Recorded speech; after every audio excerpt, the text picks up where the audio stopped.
Hello, hello, hello. Mike Arnold here again, co-founder, Pat Trading Partners, along with Bob Iacino. Tesla earnings day. Welcome, welcome, welcome. By the way, if you're new here, please do consider subscribing, ringing the bell, and hitting that like or dislike button.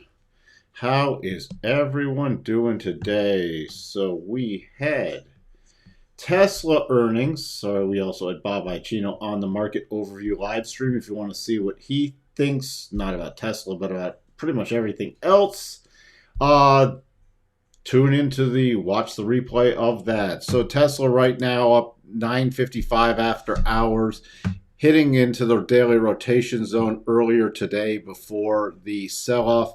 With earnings out of the way, I think Tesla's going to trade more in line with just what the Nasdaq's doing at this point. You get major selling in the Nasdaq, you're going to get selling in Tesla.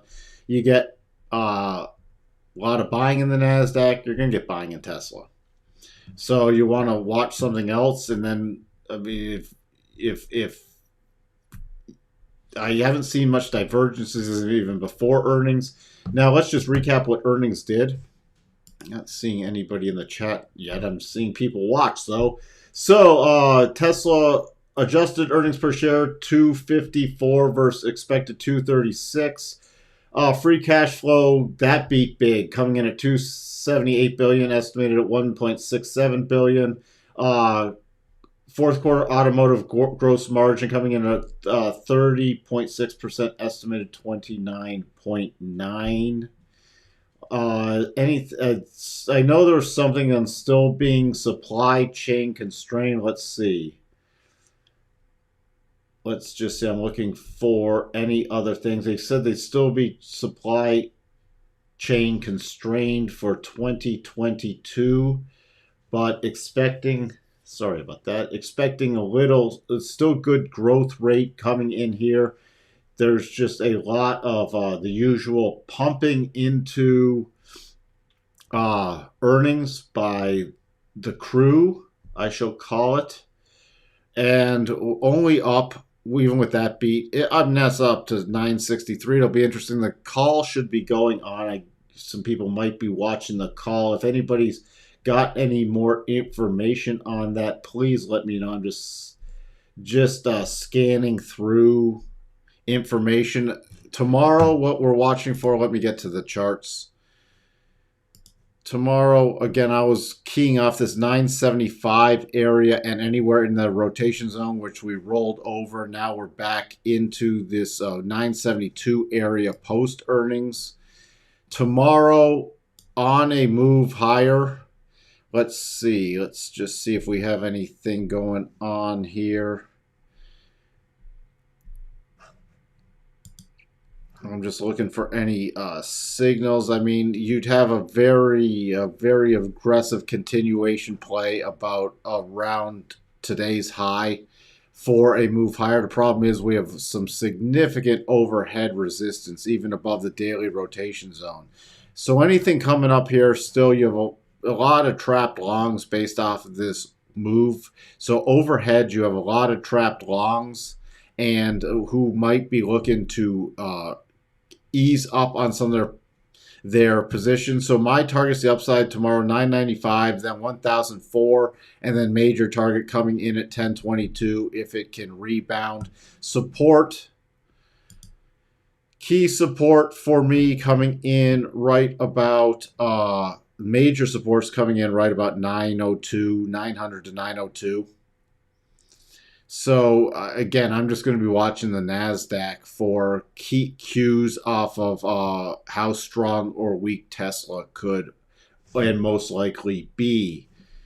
I'm just looking anything else today that we need to discuss. Again, everything's going to just depend on the open. Now, I take after hours and pre-hours with a grain of salt, because there can be so much whipping around movement. So it's really going to be on any gap up. If especially if we gap above about 970, I'm going to be watching for 970 to be support. If we break below there, I'm doing my retracement harmonics for that. Other than that, Could somebody type in real quick and just give me a random comment so I can make sure that is working or not? I'm not seeing anything going on while I just scan to see if there's anything else. Has there been any other information come out either with Tesla? We might have a little lighter crew today. Hey, Kalani. Aloha to you too. Thank you for the comment. Now I know that's working, but there's the earnings call coming up, and that's going to be the real thing. I can't wait around for that to be over. So I just wanted to give an update. My key, what I will be watching tomorrow, is whether we open above or below 970. Below 970 would still be a gap up as long as we open up above about 938. Here we go. And then I'd be watching for the gap fill if we did not open above 970. If we do open above 970, I'm watching for that to hold. Musk says new factory location will be announced later this year. They also announced they will not be introducing any new vehicle models this year. What about, again, I can't be listening to the call. I'm on this live stream and I didn't want to delay it. What about their anything with the Cybertruck? So we're not going to get a Model 2 this year. We're still going to have the Model 3, the Model Y, anything about the Cybertruck or the Semi or the new fandangled Rocket Roadster, or are those all essentially not been postponed till next year again? If you hear anything on that, let me know. Here we go. Thanks, Jake. Jake with the play-by-play. Jake, maybe I should give you the super chat today. Maintain 50% growth guidance comfortably for 2022. I know there was something out that capacity could even go beyond 600,000 also at Fremont. So I'm just reiterating again. I've told you what my bullish and bearish line in the sand is. Overall, though, I think longer term, even with all this information coming out, if the NAS rolls over again and starts getting selling pressure the rest of the year, I'm expecting Tesla to follow. I think the broad market is now going to trump anything that Tesla can individually do, even up. I think that this times they're still around 90%, 90 times earnings per share. So it should be interesting. I'm not seeing anything else, though. I'm just scanning through, sorry, to see if there's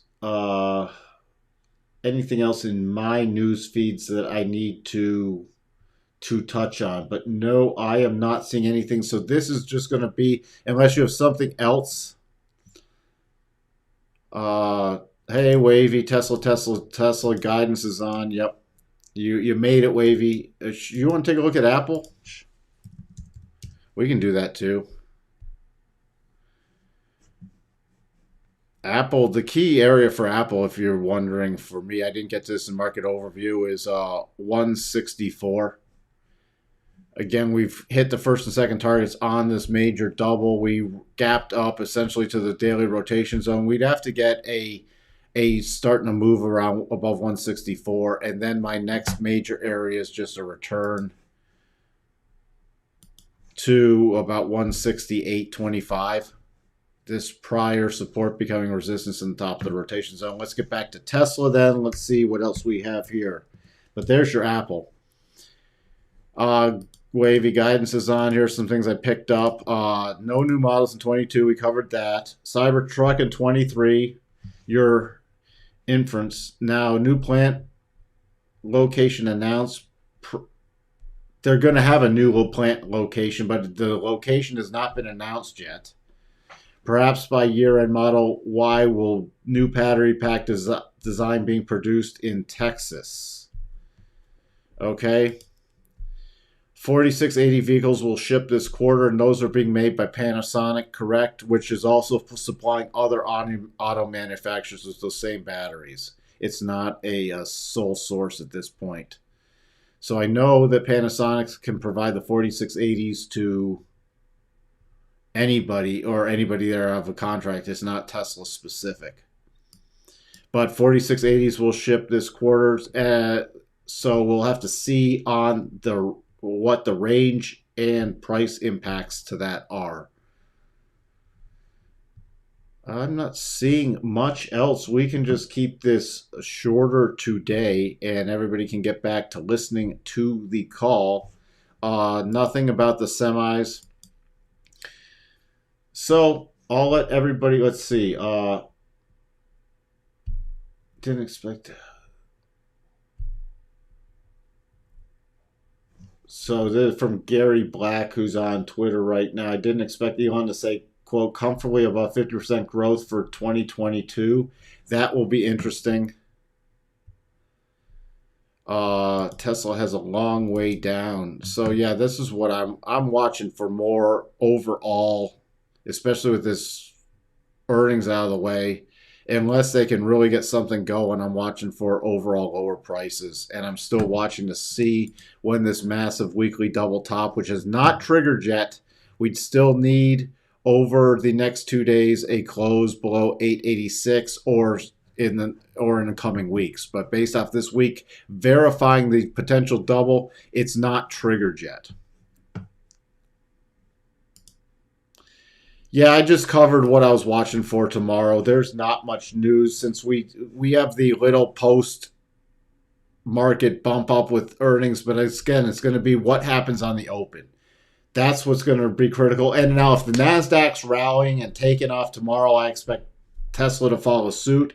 If the Nasdaq's getting hammered, I expect Tesla, even with a gap up, to close the gap. And if the Nasdaq's just choppy, then I'll just be watching any price cues specifically off Tesla itself to gauge relative strength. Until then, thanks for joining. Sorry this is a shorter one. And I will talk to everyone later. Bye for now.